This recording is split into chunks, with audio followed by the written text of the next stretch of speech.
Welcome.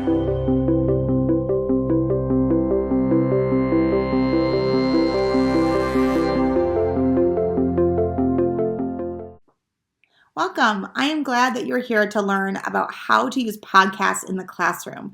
I have found that by using podcasts, I have dramatically helped with not only engagement in my classroom, but it's also given my students a creative outlet to share what they've learned. For those that don't know me, my name is Holly Mecker. I'm a new face over here in Instructional Tech here at Elkhart. So we're going to take a look at podcasts in two different ways. First, we're going to look at how you can utilize podcasts as a learning tool, a way for students to gain knowledge, and using a podcast as their information source. And then we'll also look at how we can use podcasts as a creation tool, a way for students to explain their thinking and their understanding on a topic. Let's first start with using podcasts as a learning tool. Using podcasts as a learning tool has many benefits. I have found that utilizing podcasts in the classroom has greatly increased my student engagement. Podcasts allow for more student choice, which almost always increases student buy-in. They also help with listening skills. Now, if you've been a teacher for a while, you know how important listening skills are, but you also know how hard they are to foster as a skill. And so it's important that we find ways that engage students that help foster those learning skills. And last, it can be used to help with reflective thinking. Not only are students listening out of interest and engagement, but we can take it a step farther and focus on reflective thinking by having students reflect on what they've listened to. So there's a lot of different ways that you can make a podcast work for you in the classroom. First, you can use them in whole group. I've used podcasts for students to have something to listen to while cleaning up the classroom. Maybe it's the end of the day, or we're just trying to get ready for lunch. Listening to a short podcast can help give students something to listen to while picking up or packing up. It's also a great option to use as a calm down after recess. Throw in an occasional check for understanding after each episode. Use this as a way to monitor students' listening abilities and their comprehension to audio materials in an informal and non-threatening way. You can also use podcasts for independent learning, simply as a way for students to gain information on a topic or to maybe practice some of their fictional reading skills. They can be embedded into your reading rotations as a way to spiral old essential standards. This works especially well for students that struggle with reading, as you've eliminated the barrier to their learning. This is also a place where you can continue to push your high achievers, giving them alternative podcasts to listen and respond to. Last, you could use podcasts for an early finisher activity. Find a podcast that your students want to listen to, and you'll really never have to worry about your fast learners being a distraction to your other students. Here's an example of a whole group prompt that you could use with students maybe after they come in from recess. Students are simply asked to find a place to calm their body and be prepared to talk about the discussion topic. By preparing students with a question ahead of time, we help our more anxious students feel more comfortable with the upcoming conversation that they're going to be involved in. Here's an example of how you might use a podcast as an independent workstation. In this example, I used a fictional podcast called 6 Minutes. Now, 6 Minutes is not the only good fictional podcast out there, and this template could really be used with any of them. Students were given choice as to how they want to reflect on their listening. In these examples, students could maybe focus on reflecting on character or the setting of the story. Maybe they want to pick out their favorite moment of the last episode. This gives students agency with their learning. It allows students to find what assignment would make them feel most successful that day.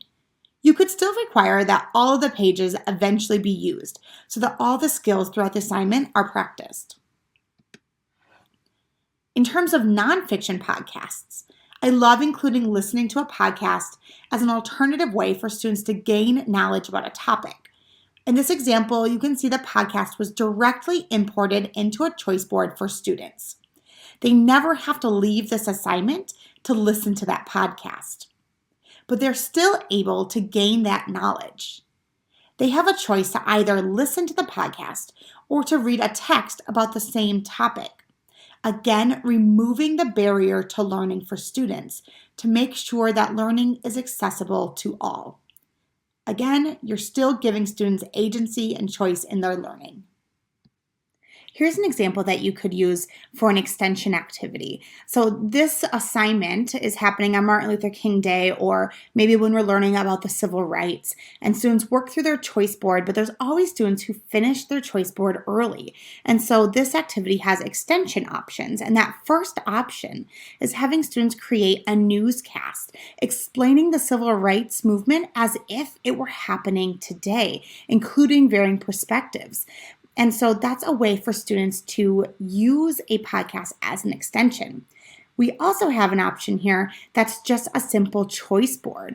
It's asking students maybe do a bingo. Maybe you have to do 4 of these 9 assignments. And one of these assignments is to create an informational podcast about the life of Martin Luther King.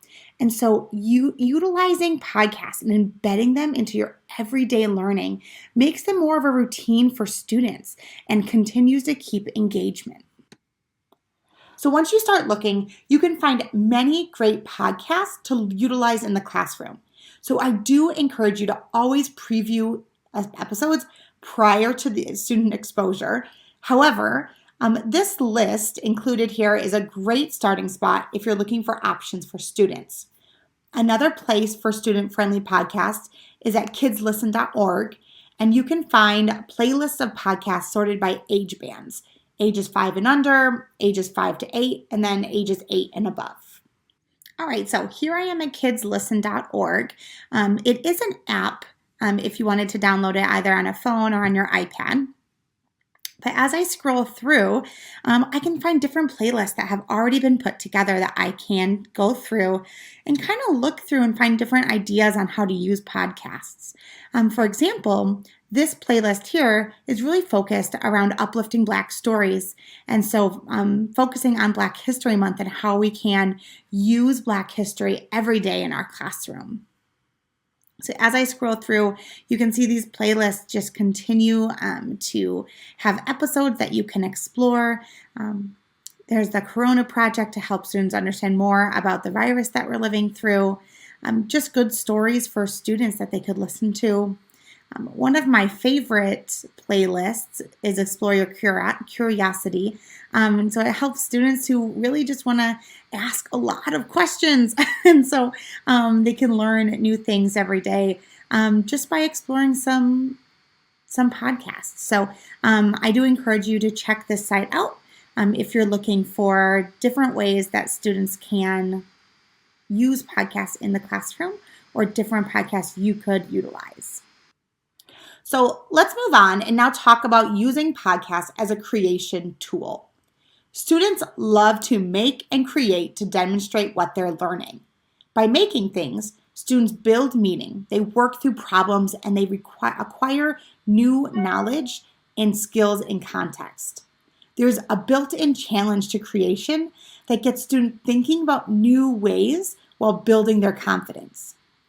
Creative projects promote thinking outside of the box and problem solving. It's multidisciplinary. It reduces stress and anxiety. It promotes risk-taking and gives students a sense of purpose.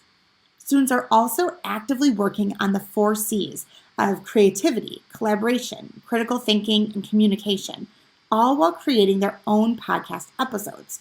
So let's take a look at a project that is really focused around creating a podcast as a creative assessment.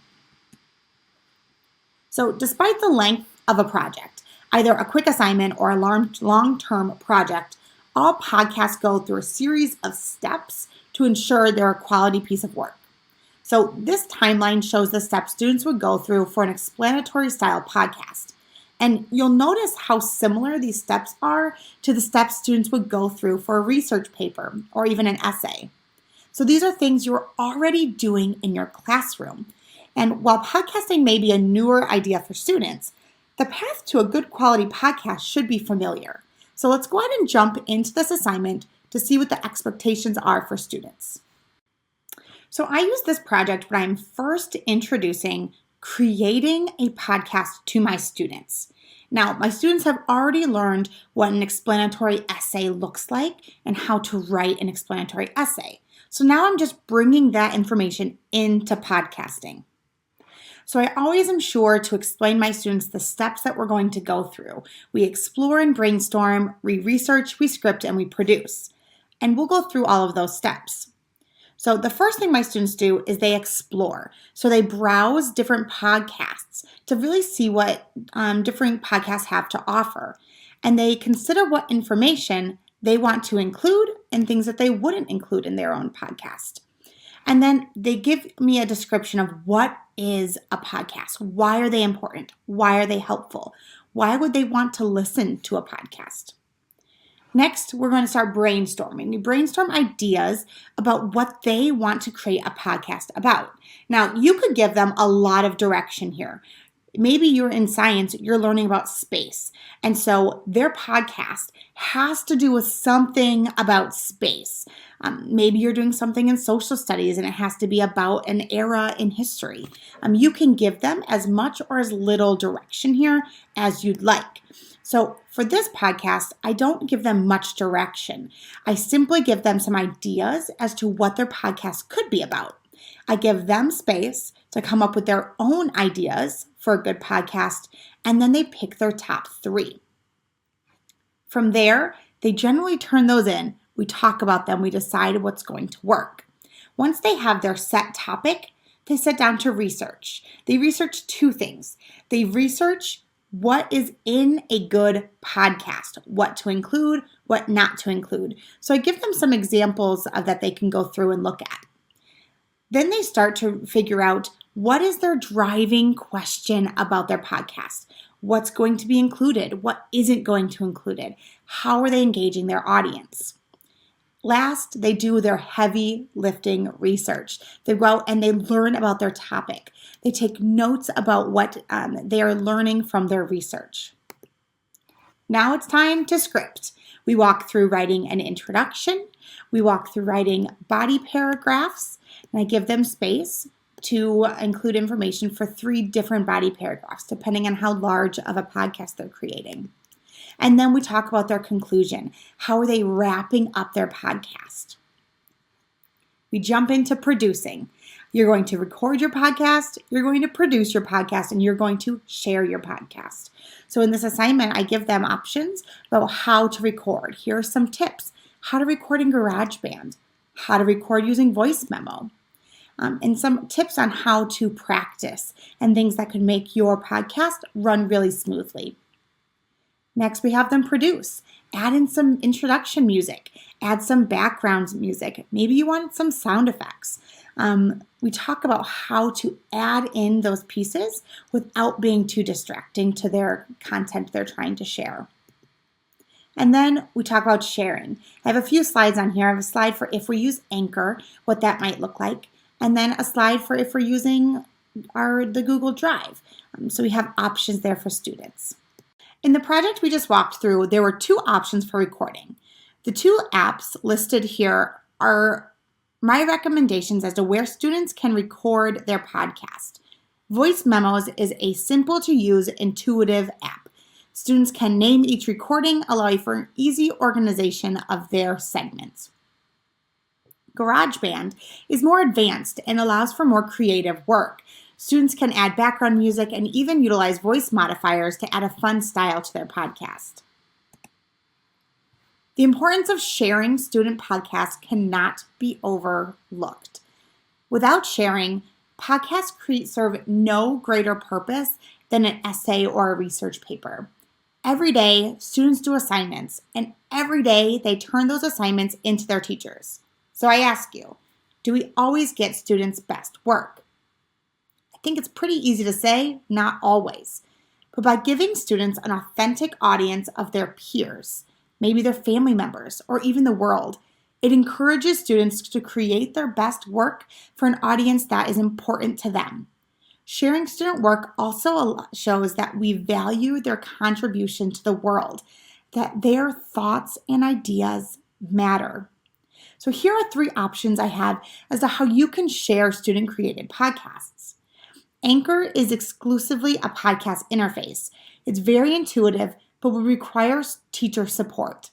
The great part about Anchor is that your students' podcasts are then published straight to any podcasting host, like Apple Podcasts or Spotify. You can also have students upload their audio files directly into a shared Google Drive folder.